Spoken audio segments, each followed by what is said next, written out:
Well, thanks for watching another AGR videocast. Today we have in the studio Dan Borvan, a familiar face.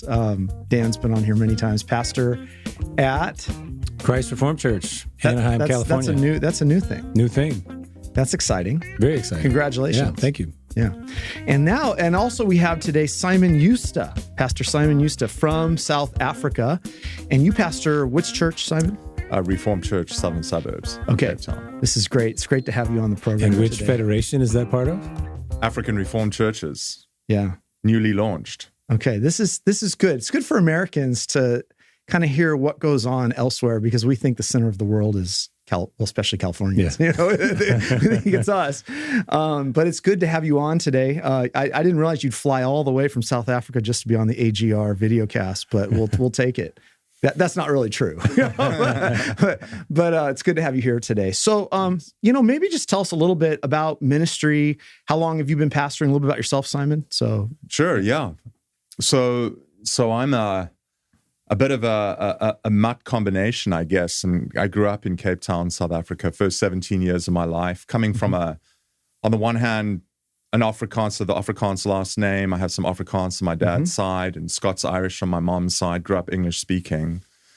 And grew up in the High Anglican Church and shipped out at the age of 17 to pursue a degree at the University of Nevada, Reno. I got a full tennis scholarship. What year was that? That was 1996. Interesting. Yeah. So I had the opportunity to pretty much get a free education and started out with a career in accountancy. So I was a CPA for a number of years there. But in my second year of college, exercised faith and had a strong sense of call to be a minister, a missionary back to my homeland. So finished up with my degree at Masters of Divinity at Westminster Seminary in 2009. And then I took my American-born wife from Reno, Nevada, Stardust Street, and moved back with her, my two boys, in 2010. And I took back with me a licensure with the OPC to preach. And then we just sort of kind of out of left field had this opportunity to plant an English medium Reformed church with the Reformed churches in South Africa. And that started in 2012, a Bible study out of my parents' home. And I got ordained in the RCSA in 2014, and we were particularized as a congregation in 2019. And then things started going a bit pear-shaped, and that's how we ended up in the URCNA. But I can tease that out a bit more for you. Yeah, fascinating. We have a few South Africans in the congregation here in Escondido, and a lot of them were glad to get out of there because of the crime. Yeah. So I don't think people realize how bad it is, how bad the crime is. I mean, you need German Shepherds, I hear. So I don't know if that's the case for you, but it's that bad.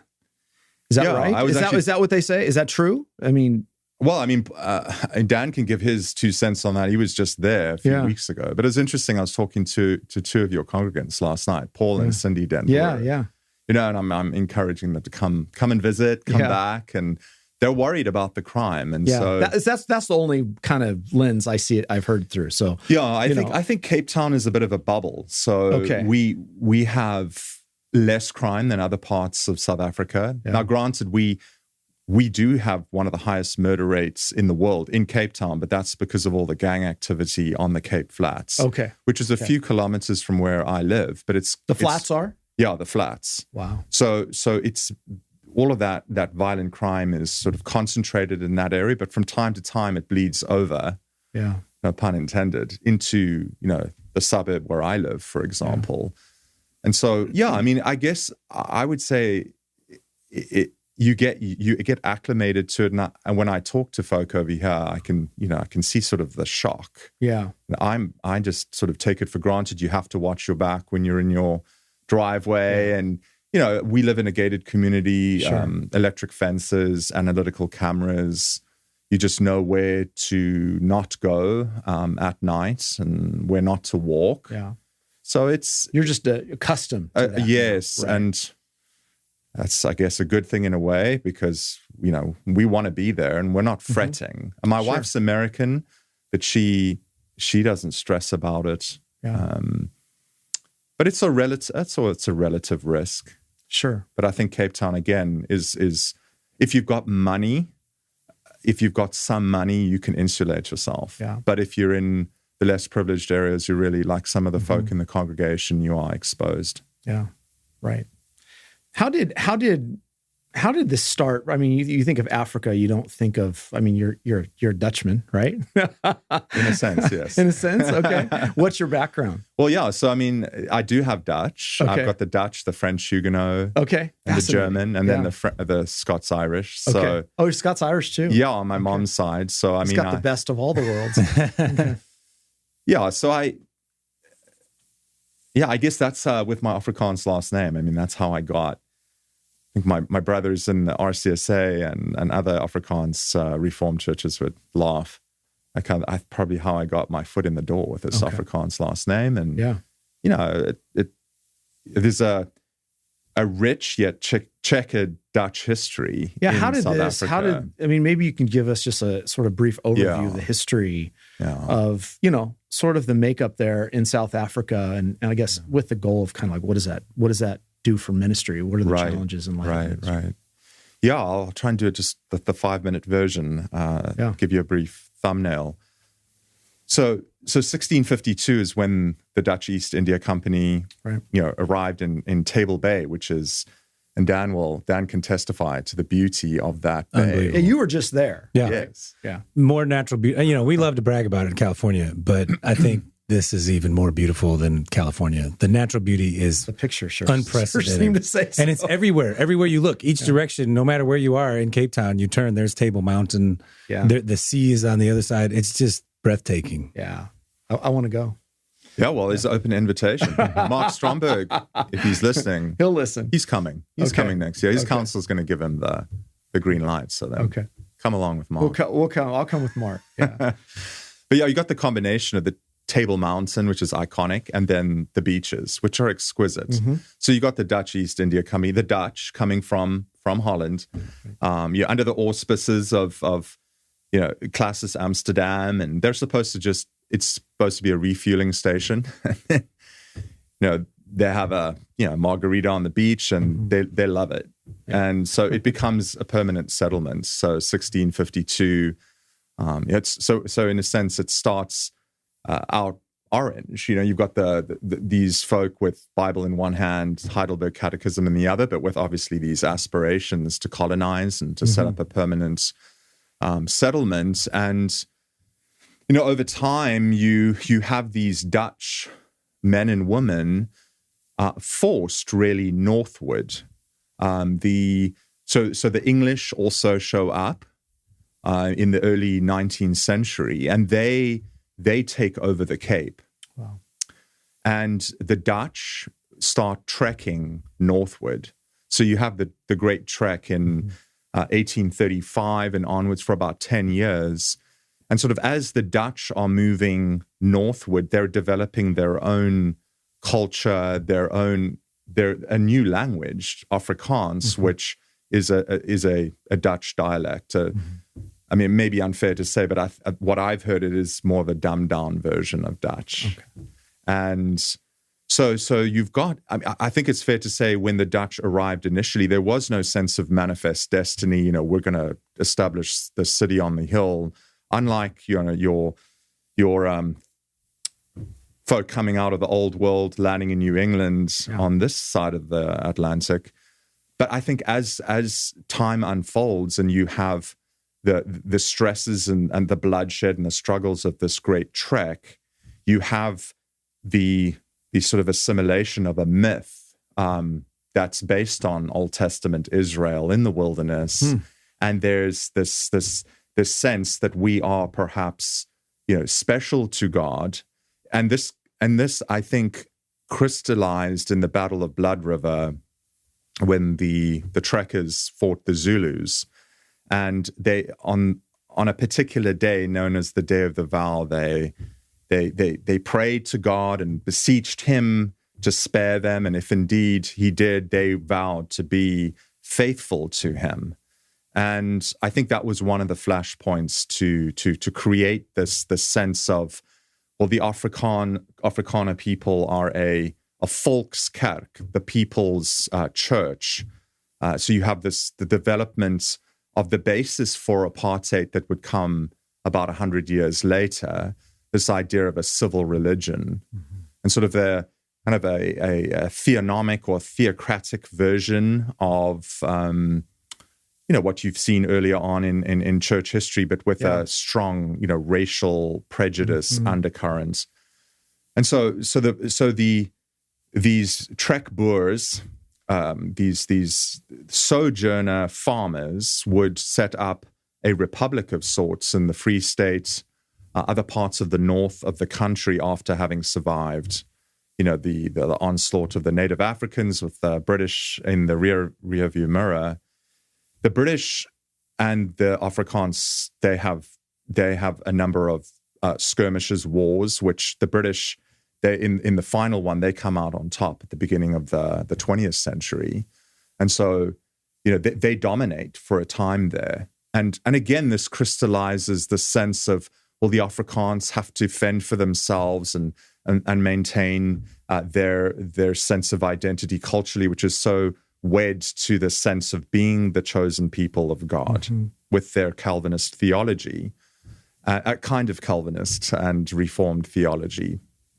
And in 1948, the Afrikaans become the dominant political force, and the Nationalist Party comes into power with an ideology of racial segregation, which I think if John de Grootschy's right, and he's one of the foremost South African church historians, but also an anti-apartheid church activist, he argues, segregation and prejudice really goes back to the British, and you've got the Dutch, the Afrikaans later, giving theological legitimization to segregation. And so apartheid simply is racial segregation.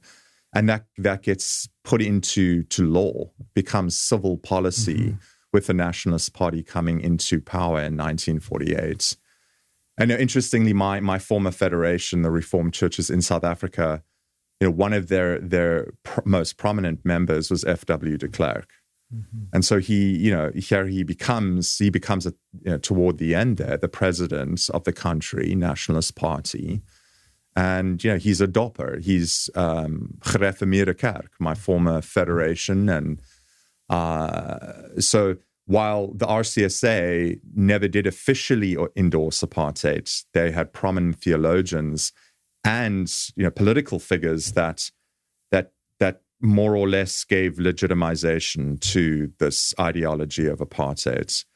And that came to an end, I think, for pragmatic reasons, with Nelson Mandela being released from Robben Island, just a few kilometers out off the coast of Cape Town, and brokering a deal with F.W. de Klerk. No doubt there were others involved, but I'm in my second to final year of high school, and Nelson Mandela's released. He becomes the president of South Africa in 1994, and this is with this vision of a rainbow nation, and quite incredible. There was no bloodshed.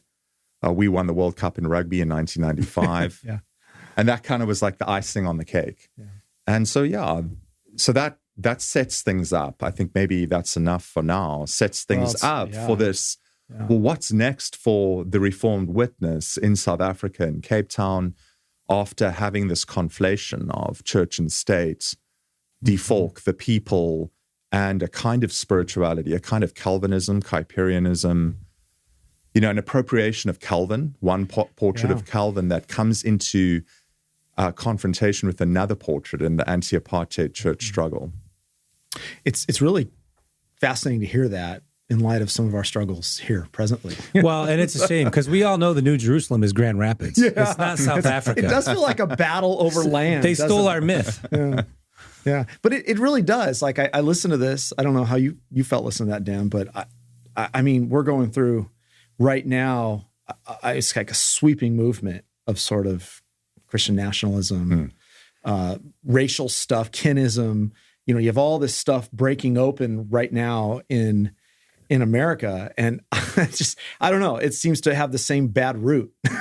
Yeah, we've seen this movie before, and it didn't end well. No, and it's really a shame, and it probably will happen here if those movements get more traction. In that, many in South Africa see the connection with the theology and the segregation and this corrupted, polluted version of Reformed theology, Calvin, Kuyper, and so they reject Reformed theology outright because they have this horrible impression of it that it's not true Reformed theology, but corruption of it. And so they want nothing to do with Reformed theology, Heidelberg Catechism, so forth.